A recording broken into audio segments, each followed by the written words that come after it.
It's a whole lot going on. There's a belief that Democrats are all over the place. I keep telling people you can't focus on 2026 because hell, you not even haven't even got to the summer of 2025. But the reality is, what the Republicans are doing is that was their goal. That's just throw everything up against the wall at one time, making it very hard to respond to their efforts. Well, I think there have been some good responses, especially in court. I think most of those cases have gone our way so far. Although we're not out of the woods yet, we've got a lot more work to do. But the injunctions that have been put in place to protect government employees or to block, the challenges to constitutional rights like birthright citizenship, so far those have gone in the right direction. So hopefully that will continue.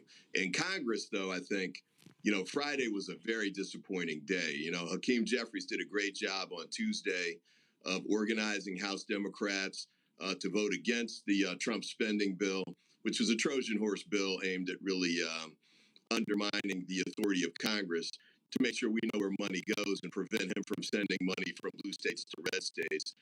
Unfortunately, as you just pointed out, Senate leader, Democratic leader anyway, Chuck Schumer, got 10 other Democrats to go with him and to vote with the Trump agenda. So that was a shock. It was a disappointment. It was a missed opportunity.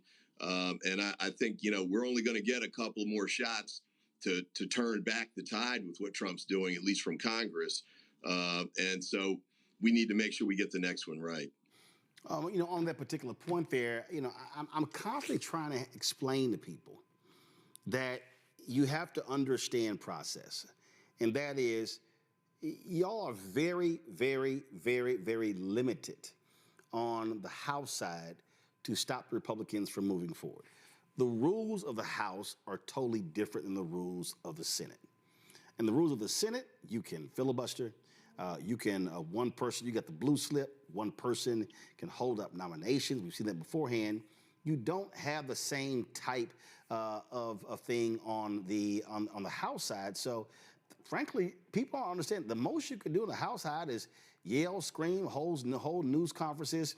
In terms of do things like that, procedurally, you simply don't have the power to do in the House like you can do in the Senate. Yeah, that's right. So, Hakeem had led efforts by the Democrats, in the last 2 years to block some of those efforts that the Republicans were making. And we were successful with that because the Republicans splintered. And so they needed Democratic votes to get things passed. And that's how we kept the government open and, raised the debt ceiling and the like. This time around, though, the House Republicans stayed unified. So even though we were unified, so were the House Republicans. So that was majority rule is enough in the House. So that's how it got through. But, Hakeem Jeffries, I would say, met the moment. But, clearly Schumer did not in the Senate. So then you have the folks who say, oh, well, the antics of the Democrats, they look like children, what they were doing when it came to Trump's speech. And to me, that's one of those things was, okay, you're damned if you do, damned if you don't. And frankly, I think that I had no issue with what Democrats did with this joint session of Congress speech. We had the State of Our Union. I didn't care that trash speech he delivered. We had Reverend Bishop William Barber delivering ours. And so that's the other thing is like people are demanding something of House Democrats that doesn't exist. Senate is a whole different deal. And I do believe, obviously, messaging is important as well. But to be, and again, this is not defending Democrats. It's just looking at this thing for what it is. Until the pain impacts a larger group of people, mostly white people, you're not going to then see the response that you need. You can stand there and yell, holler, and scream and be upset. But if the perception is that, well, that's liberals, that's progressives, that's those Democrats, they don't care. What has to happen here, Musk and Trump must continue what they're doing, and the pain must then hit red America. It must hit their voters. That is the only way you're going to see things change. And what happened when people started showing up to 3 or 4 Republican town halls. They got scared, was like, we ain't having town halls again, because they don't want to be yelled at because they don't want to have to face their constituents. Yeah, I think that's right. And it's important for House Democrats to make sure that we're laying out to the American people and being clear and explaining why things are going so badly for the Republicans and the Trump administration. And most importantly, how it's hurting them. Like the cuts to Medicaid, $881 billion in cuts, as you pointed out, that's going to hit red America. That's going to hit rural America. And, they're going to have hospitals shutting down and the like. They're going to have grandma getting kicked off her medical treatments because she can't afford to pay for them herself.